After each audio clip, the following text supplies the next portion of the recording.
Welcome to another edition of How to Be Happier for Entrepreneurs. I'm Brad Chandler, and today from South Florida, I have my man Ray Gonzalez. How are you today, Ray? Les, how are you? Man, we're going to go deep today. We're going to talk about some really, really cool things. But as you know, I like to start these podcasts out with a hard-hitting question. So tell us about the story of surviving Hurricane Ian and what made you realize, what was the pivotal moment in that storm that made you realize the importance of inner peace and happiness over material possessions?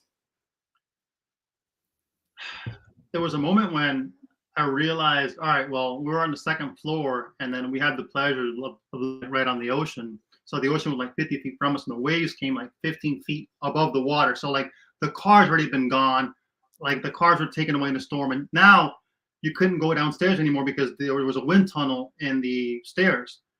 And now going up was also off the picture. And then like at midnight, as this was going on, now you couldn't get out, but also you couldn't go up, and then fire alarms started going off.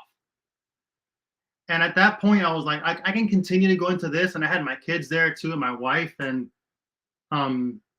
just kind of realize the delicateness of it all. And it could be gone in a moment. And you just kind of surrender. You're like, look, Father, if this is your will, like I'll, so be it. And you just kind of like realize what's important. You're like, all that stuff wasn't important. What's important is me and them. But you kind of just make peace with things. And you almost make peace with, we might not make it through this. And then you just surrender in the moment. And it just happened all at once. Once I'm like, all right, I have literally no control or no say. It's a complete surrender. I can't do anything. Even if I could go downstairs, I'd be washed away, right? 15-foot waves on shore, right? So had it gone 5 more feet, had the water gone 5 more feet, would have taken the whole condo. So are you in a condo building? I'm in a condo building. The first floor is just parking. The second floor where we lived, which is kind of the first floor really of where you could live. So the first floor was 15 feet of water. Had it gotten 5 more feet of water, I would have taken out the balcony. Wow. It was 5 feet from my daughter's bedroom, the water level. Wow. And this is 20 feet up, right? So just grateful that the building withstood and that I'm here, and that these other things can be replaced. These material things, the car, the possessions, the things in storage, the car, all that can be replaced. Kind of the impermanent, and Buddha spoke about this. I study the masters. Like whenever I study this spiritual realm, whatever this deeper growth, inner growth realm, I always go to the masters, whether it's Jesus, Buddha. I always like study those texts because I find that in those texts I can find I can get the truth that then has been diluted or in many other ways, but I can get to the truth. And he said that he noticed the impermanence of things, that these things don't last, that the things that are born in time die in time. So things are cool and they're meant to be part of our experience, but they don't define us. Don't identify with them, right? And I still struggle with that because I'm human. I'm sure you do too. I'm not going to speak for you, but I think it's a transition of like, you realize that these things, they go away. And what's eternal is your soul, your consciousness. That's what really matters. That's what you take with you. You don't take any of this stuff with you. The cars, the Tesla, the boats, you don't take any of that stuff with you. All you take is your soul and your consciousness and who you are. Those moments you create, those experiences, those relationships, us talking together, that's what matters. That's what's eternal. So again, Christ said this. Christ said it too. He said it differently, right? Lay your treasures up in heaven. What do you mean by that? Lay your treasures up in consciousness. In consciousness, where moths don't destroy, where thieves don't come in and steal, right? Lay them up here in your consciousness, and that can never be taken from you. So Ray, was there a moment during the storm that you thought, I might perish and my entire family might perish? Yeah, right when I surrendered, rather than fight it, I said, all right, there's nothing I could do because there's nothing I could have done. So I was kind of like a forced surrender, almost like I could have gone into fear and panic, but the other choice is to kind of just surrender. So I just surrendered, Brad. I made a choice in that moment to surrender. I'd already been doing some of the meditation, some of the spiritual work. And this just kind of made that go even deeper because now I've had a real experience of like, look, man, these material things you're chasing, they don't really matter. And it's not having them. It's about having them and not being attached to them. So what was life like prior to this transformation, this time where you almost lost your life? What was life like for you?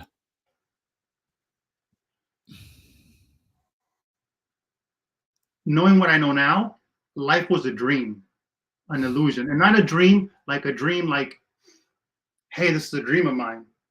Life was a dream. I was dreaming. I wasn't in reality. So yeah, I lived oceanfront, but I really wasn't enjoying it in present. I wouldn't go to the beach as often as I would. I really wasn't present with my kids. I wasn't enjoying the sunsets, right? in one of the teachings that I follow, he says, and this is Christ talking. He says,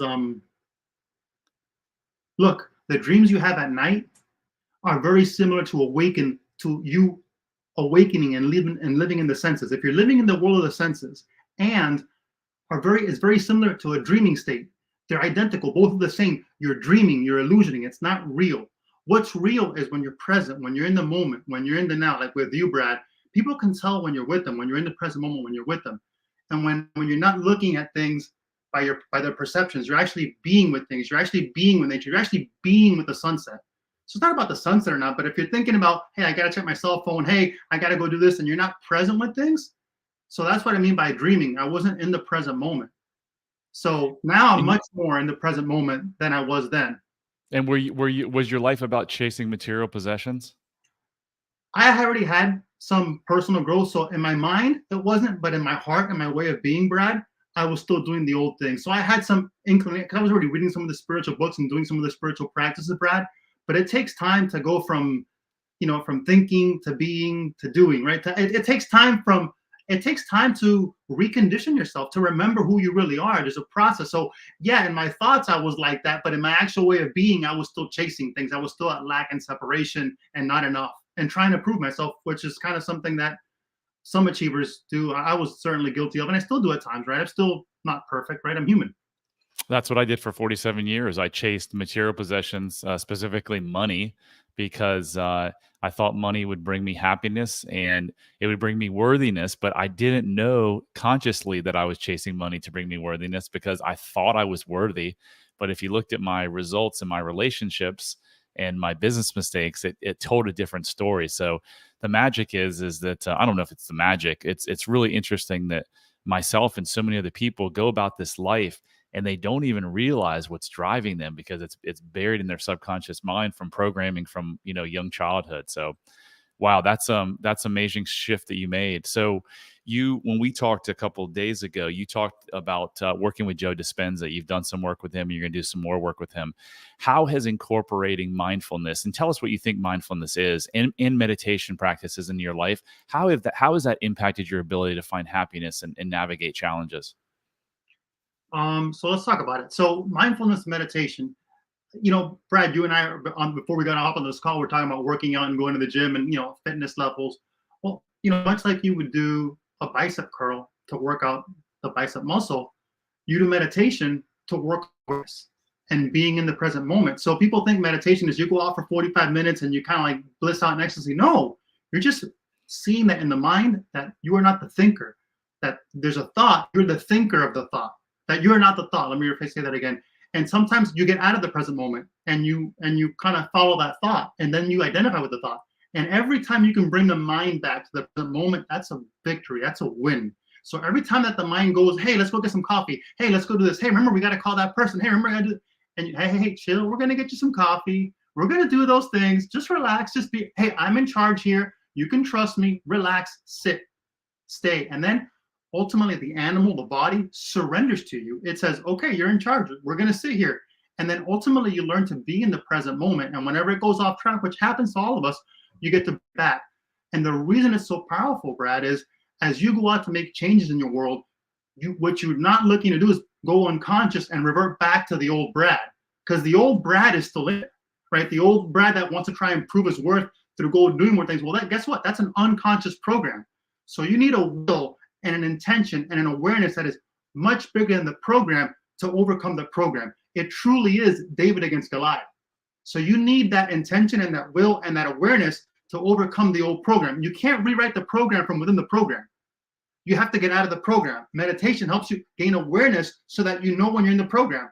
You can't fix the program from the VR headset in the program. You put the VR headset on, you can't fix it from within the VR headset. You got to take the VR headset off. What meditation allows you to do is create training so you know when you're back in the old VR headset or you have the VR headset off. So I'm playing pickleball with my son yesterday, and I don't get he's 21 and he's always out with his friends or working, and so I got to play pickleball with him yesterday, and we played 5 games, and there was one game where it was like 9-8, and he had come back from 2 points up to 8 points, and there was a moment that I felt anxiety, And when the game was over, because we talk deep like this a lot, I told him, I go, you know what? I felt anxious for a second. And I go, I processed this. And here's what I think I came up with. I think that was the old Brad saying, if I don't win this game, I'm not going to be worthy. And you spoke about awareness through my work and through meditation. Now I can look at that and I can say, this is why. I used to play golf. And when I would deem I was playing in a big golf tournament, I would get really nervous to the point where I had to drink a lot. Well, what would happen is I would get nervous and I'd be like, you're an idiot. Why are you getting nervous? And I would exacerbate the vicious cycle, right? Now, within seconds, I can get out of it because I know, why am I feeling that way? It's not my fault. It's my survival brain, just like it is yours who's listening right now. If you get mad or angry and upset at your kids or your wife for saying something, it's not your fault. It's because your programming is going back to a time in your childhood where you felt threatened and your brain's doing its job. It's just surviving. So awareness is so important in this healing journey and to getting to the place of like true joy in life. No, I'll add a few things to that, Brad. I agree with you wholeheartedly. You're only aware of what your conscious is aware of. Meaning, if you're not conscious of this thing out there, you can't experience that, right? And then further, you will only believe, accept, and surrender to any information equal to the emotional state you're in. Meaning, if I'm trying to talk to you about joy, but you're pissed up and upset and trying to prove yourself, you can't receive joy, right? If you're in the emotional state of vulnerability or lack, you can't receive abundance. You can't even see it. It goes right by you. Like, you could have opportunities everywhere, all around you. But if you're stuck in lack and in separation, you'll never see it. So like sometimes abundance is all around you, but you never see it because you don't have the consciousness of abundance. You don't have the awareness of abundance. So like, but you can train that like a muscle, much like everything else we did. All the ascended masters have trained this one way, whether it's through meditation, through prayer, through whatever practices they use, spiritual practice, but everyone has mastered consciousness through awareness and intention. 100%. Is another way to say that, Ray, the way that I explain it, and tell me if you agree, is that if you can't see abundance around you because you're in this negative state, you're really in a fight or flight. And if you're in a fight or flight, you've got the proverbial lion chasing you that's like 2 steps behind you, right? And you're just trying to outrun it. So how can you see the abundance around you? So when you do the work and you kill that proverbial lion, then you can take a deep breath and look around and be like, oh my gosh, look at the abundance. And what is my purpose in life? I don't know if you found this. I think you did. Well, I'll ask you. But within hours, days, weeks, months, not many, of doing the work and having my major transformation, I found my life's purpose. And it's this work. Me too. So it's another benefit that comes from doing the work. You get to see the abundance, but you also get to find your purpose. Did you find your purpose through doing the work? Yeah, I mean, ultimately the work became the purpose. Like it's just part of it. So me getting up in the morning and doing the meditations and opening the heart, and incorporating this a way of being, I'm dedicated the rest of my life to it. Like it's what it wants to do. I've surrendered to what is your will, not my will. Forget my little Ray will. Like forget his will. Like what is the divine will? What is the heart will? What does it want to do? And it wants to serve and love and share this with people so that they can find their own path to awakening, enlightenment, to peace, to joy, to fulfillment. Because Brad, the other way of being, the way of lack and separation and that tiger, you'll never experience fulfillment, peace, love, joy. It'll never bring you that. The material things will never bring you that. And you'll never experience deeply connected relationships either. Which is the treasure of the heart. Yeah. Yeah. I mean, what is more important in this world than deeply connected relationships? Dude, Brad, let's back up before that. What about a deep relationship with yourself? Well, you have to have that to get the deep relationship with someone else. Yeah. Right. Let's talk about most people, Brad, you take a prisoner who does something terrible, and rather than put him with the other prisoners, you put him in solitary confinement. Let his own mind beat him up. I mean, we're just kind of trained. Society has trained us to not to be with yourself, to not to listen to those thoughts. But you're not the thought. You're the thinker of the thought. You're the Atman. You're the presence. You're the soul, the spirit behind the thought. Your true self. I missed your point about the solitary confinement. Tell me more about what you were trying to. Well, you take a prisoner and you put him in solitary confinement. Let him punish himself with his thoughts. The scariest thing for a prisoner, Brad, is to be with his own thoughts. To be with his own thoughts. Wow. Think about it. You take an animal, right, who's done something bad, and you put him by himself. Yeah. While we're speaking of prisons, I'm going to say a couple comments. Number one, most of us, until we do the work, are stuck in an invisible prison that we don't even realize, because these thoughts, these subconscious thoughts, drive 95% of our behavior on a daily basis, and we don't know it. So, um, just wanted to share that. And the second thing is, I think about juvenile detention and adult detention too, but let's just use juveniles. So, why does a child misbehave? A child misbehaves usually for one reason and one reason only. They lack connection. They lack connection with a parent, which means they lack connection with themselves. What does the legal system do? They stick them into a home. They stick them into a juvenile detention center. That is the last thing these kids need. They already lack love and connection. You think it's going to fix them by putting them in a juvenile, detention center? No, no, no. So anyway, Yeah, we'll talk. We're doing a big initiative with actually some of the Joe Dispenza group here in Naples, where we're going into the prison cells in Mexico. We put out a proven concept, and we're going to the mothers and we're healing them by doing the meditative work and going into their hearts. And then we can heal the kids. See, if the mother still have a heart trauma, or the mother are on drugs, she can never have a relationship with the kids.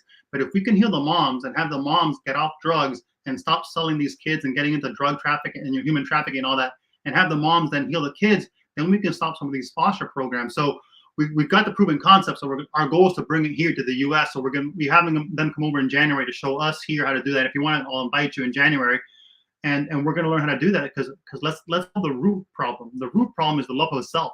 Learning to love yourself, your true self. That, I think, is the root of all problems. Please do include me in that. I just didn't know how to get into the prison system, but I thought that would be amazing, because all of those guys are in there, women and guys and girls. It's not their fault, in the sense that it's not their fault that they weren't loved or treated a certain way as a child. It doesn't make it right what they did, but there's a reason that they're there. They're in prison. Their reason for being in prison is the same reason I'm not talking about you, but I'm talking about the listener, has a crappy marriage, or can't lose weight, or is addicted to something, or has depression and anxiety. Like, we're all one here. Well, So, Brad, my teacher said it well. One of my favorite teachers: forgive them, for they know not what they do. For they know not what they do. He was literally saying they are insane. They're in their wrong mind. They have lost their mind. He could forgive them because he could see their truth. Like you and I are seeing that prisoner's truth. That prisoner's truth, he's a beautiful soul. We see the truth of that prisoner. He just did a behavior that wasn't in alignment with the highest good, right? And that behavior has some consequences, but he is not that behavior. I love going to the parents, because when I have people come to me and say, "Hey, can you help my child?" I say, "Sure, I can help your child," but when I put them back into the environment that created this, they're gonna go right back. So if you have children with behavioral problems, you have to look at yourself as parents, because it usually is the parents. It's the cause is the parents. Now, is that to be like you're a bad parent? Nope, just the opposite. Again, you're doing the best you can. I had 2 kids with anxiety issues. Why did they have anxiety? It wasn't because of COVID. It wasn't because of school. It was because of me and their mother. And when I did the work, guess what? Here we are 2 years later. Neither of my kid has anxiety. So if you want to fix your child, if your child has OCD, or is acting out in school, or has depression or anxiety, you have to focus on yourself, because if you don't fix yourself, there's no chance that that child's ever going to be fixed. And the best way to do that is to model it, to demonstrate it, Brad. So, I'm proud of you doing that for your kids. I mean, that's one of the biggest things why I'm doing this work, is that I've got some anxiety and depression issues, and I'm working through them. And really, I want to be present for my kids. I want to show them better, right? So but the best way to do that is you live the example. You be the demonstration. You go out there and you do it. Because Brad, let's real talk. Doing the work and showing up for yourself and loving yourself, it's not that it's like hard, grindy work, but it takes intention and desire and effort. This is why change is so hard, Brad. To develop a new personality and become awareness, it has to be practiced. It has to be nurtured. Much like you and I in developing the physical body, you've got to make it an intention. You've got to go there. And sometimes you don't want to go. Sometimes whatever, right? But if you're going to dedicate to being healthy and fit, then you've got to make the commitment to be healthy and fit. And you've got to develop the new personality, the new habits, everything that goes along with that healthy and fitness lifestyle. You have to become that. And it takes time. And yeah, the old self, the old person likes to eat donuts and cookies and do all that stuff and not go to the gym. You've got to overcome that person. And that person conscious, and it thinks it runs the show. So it takes a lot of will. This is why I said it truly is David against Goliath. It takes a lot of will, energy, heart to overcome your old personality. But I will say, Ray, if you know the cause, it makes it a lot easier, because most people are trying to not eat that extra donut or come home and drink the 3 glasses of wine, and they have no idea why they want to do it in the first place. It's because they want to cover up some pain. So when you can go back and you can figure out what are the scenes in your childhood that caused this pain, and what were the meanings that you placed on those, and were they true? They're never true, because as human beings, we can't suffer if we live in the truth. And the one untruth that more of us lives with than any is that I'm not enough. So when you can go back and you can figure out, you know what? My dad hitting me and making fun of me as a child, and where it made me feel not enough, that had nothing to do with me. You could have put John or Sally or Harry in my position and he would have done the same thing. So I will say it becomes a lot easier to make these changes once you understand what's been driving your behavior your whole life.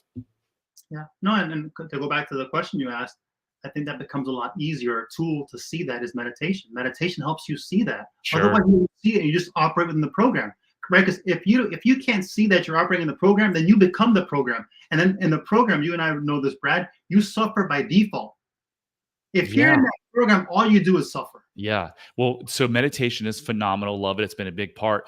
One of the tools that I have in my toolkit is I'm a certified hypnosis therapist. So I can actually go back and we dive into the subconscious mind that knows the source of all of your problems. And boom, like in 2 or 3 hours, we've got this, major new trajectory for you. So, Ray, heart math, that's MATH, heart math, and heart coherence are intriguing concepts, at least to me.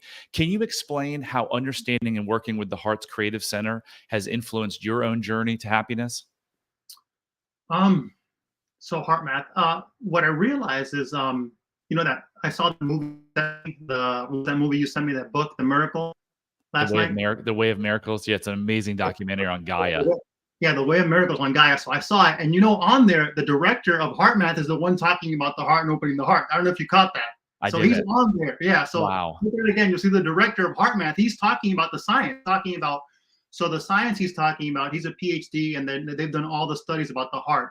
So what they've realized now through 30, 40 years of study is that the heart has its own nervous system, and that the heart actually sends more information to the brain than the brain does to the heart. They've also realized that the heart's got a 3-foot diameter and it sends out information. So when you meet someone new, the heart has already met that person. The heart has a divine intuition, an intuition about it. It knows, it has a wisdom to it, right? That's where the mind is for thinking and discernment, and the mind memorizes things, but the heart knows, feels things. The heart has intuition. The heart has wisdom. So the brain sends out a 3-inch one. The heart, 3 feet. Right? And the heart sends more signals to the brain. So if you can actually open into this and open up the heart and focus your intention, almost a meditation of the heart, where you can send your attention and your intention and your attention to the heart and open it up and like breathe into the heart and feel feelings of gratitude, the heart then sends signals to the brain. They become coherent. Coherent means they become aligned. The brain start to be informed by the heart. And then the brain then sends that information back to the heart, and they are coherent. And you can measure this through HRV, and they have another measurement. They have a little tool that you can put on your finger and on your ear, and it'll measure this, and you can do different exercises to improve your heart coherence. I call it a Wi-Fi. If that Wi-Fi is off, you're back to the program. If that Wi-Fi is gone and you're out of your heart, you're back to the old program. You're back to survival. Because when the heart opens, Brad, now the lion is no longer there. Because you said it perfectly, Brad. The lion, the tiger was an illusion. It's never real. So when you open up the heart, now you can finally trust and surrender. The heart is the creative center. It's where you want to create from, right? And the heart has to be open. But what happens, Brad, over the years is we close the heart. And if the heart closed, you're in trouble. It's not a place to create. It's not safe to create. It's not safe to trust. So that's what it's done for me. And we typically close the heart because as children, we go through stressful times and we feel bad and we feel pain. So we're like, we don't want to feel this pain.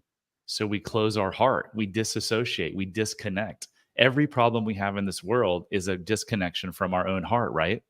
So it's just the brain's, it's your body's way of surviving. And once you recognize this, you can open your heart back up, because as a 47-year-old, as a 37-year-old, as a 60-year-old, you don't need your parents' love anymore. But until you do the work, your subconscious mind doesn't know the difference between 67 and 6 years old. So you're still living as a 6-year-old inside a 67-year-old adult body until you do the work and you bring that 6-year-old up into your current life, and then everything changes and you can open up your heart and you can learn to love again. It's a beautiful thing.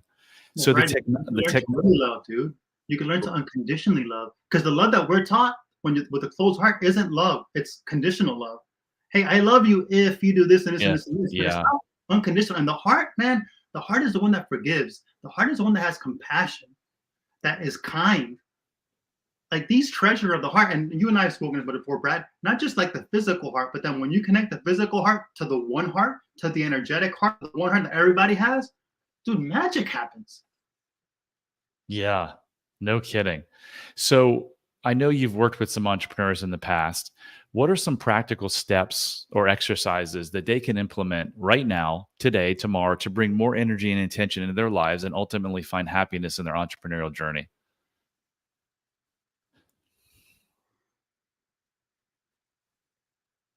Slow down will be number one. Slow down. And I need to hear that myself too. So slow down, which is what I got from the accident. So right after the hurricane, a month after, I bought a new car. And within a week, I hadn't even filled up the gas tank. I got into a car accident. The car flipped 3 or 4 times. I went unconscious. I ended up in a ditch, and they had to take me out by one of the sides. And then the other guy got airlifted. So I mean, God bless his soul. I don't know what happened to him, but my prayers still got to him and his family. Um, and I learned that. I learned that from the second near-death experience. Was like, dude, slow down.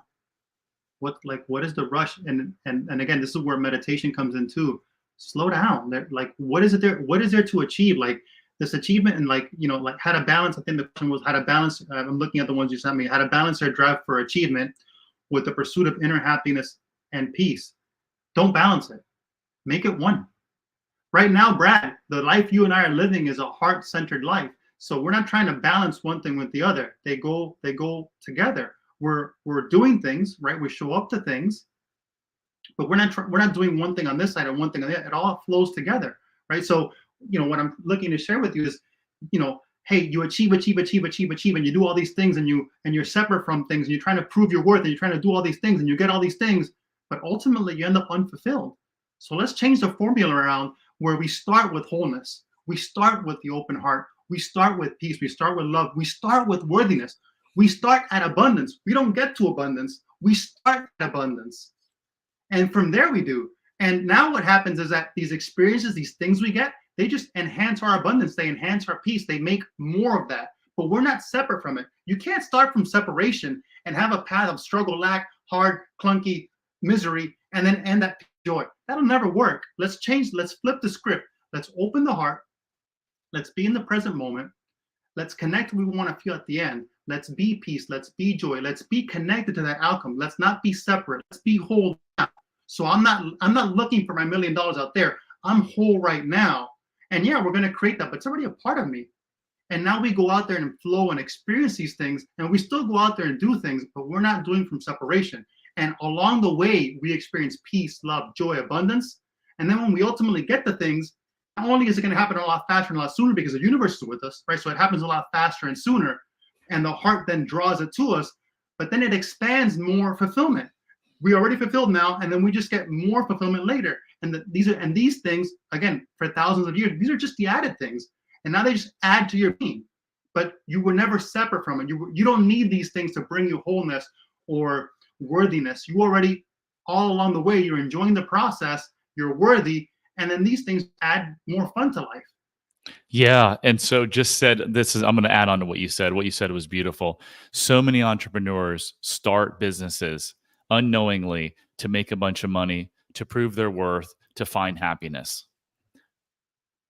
Then a lot of them make the money and they become financially successful, but they're disconnected, not whole. They have bad relationships. They're in, addiction, weight issues. What if you could get whole today through doing the work with someone like myself or Ray? Once you do the work, the chances of you making the money that you wanted to make are exponentially higher, but then you get to have the money and the connection and the open heart and the love. Like that's what I call true Yep. success, is to have the financial freedom But true freedom only comes through self-love and self-compassion. So instead of chasing the money to get to the freedom, you chase the freedom to get to the money and the eventual freedom. Yeah, and you don't even chase it. You realize your truth that you are it already. There's no chasing. It's already Yeah. inside you. All these things, self-compassion and self-love, are already a part of you. I mean, our teacher said it well. The kingdom is inside you. The kingdom is you. It's already all in there. Just take some time, go inside and connect it. But if you don't connect it through whatever means you use, meditation, prayers, a million things you can use to get in there. But if you don't connect with it, then it doesn't exist for you. And then kind of the other thing I said, I thought you said beautifully, Brad, was if you go by the old model, hey, I'm going to get this money, I'm going to create these things from separation, and then you actually get the things where you and I have been fortunate enough where it's like we actually get the things, we actually get the money. Now you have to look for an escape because what you thought was going to work doesn't work. So now you need the weed, now you need the alcohol, now you need something else to fill that gaping void that you thought that thing was going to give you, but it was always inside. So now you don't need the escape. So 3 years ago, if we're having this conversation, I'd have been the guy that said, "Hey, I love myself. I've got self love," and I think you would have too. But the truth was, I didn't. So if you have any of these things we're talking about, working too much or eating too much or anxiety, depression, weight issues, go take a simple 3-minute quiz at bradchandler.com/quiz, and it will tell you. It will give you a roadmap, and it will give you the awareness that will allow you to change. So Ray, this has been amazing. Hey, how do people get in touch with you? You can send me an email. Brad, you can put my email in and share with them. You can get me on Insta at official Ramon Gonzalez. I'm on Facebook as Ramon Gonzalez as well. Yeah, YouTube. I've got a YouTube channel where I put all this content out. It's called Committed Conscious Collective. So Committed Conscious Collective on the YouTube. Brad, you can post all that. And yeah, I'd love to serve you guys any way I can and share more love and just share our journey. I think there's power in us sharing our story. We don't have everything figured out, but we're committed to the process and just love to serve as the example for you guys.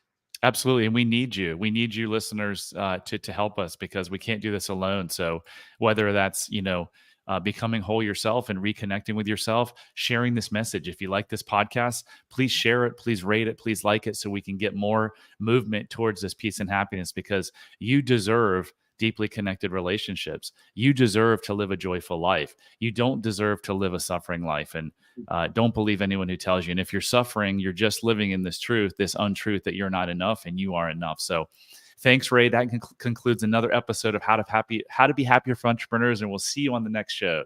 Till then, love heals all. Thank you.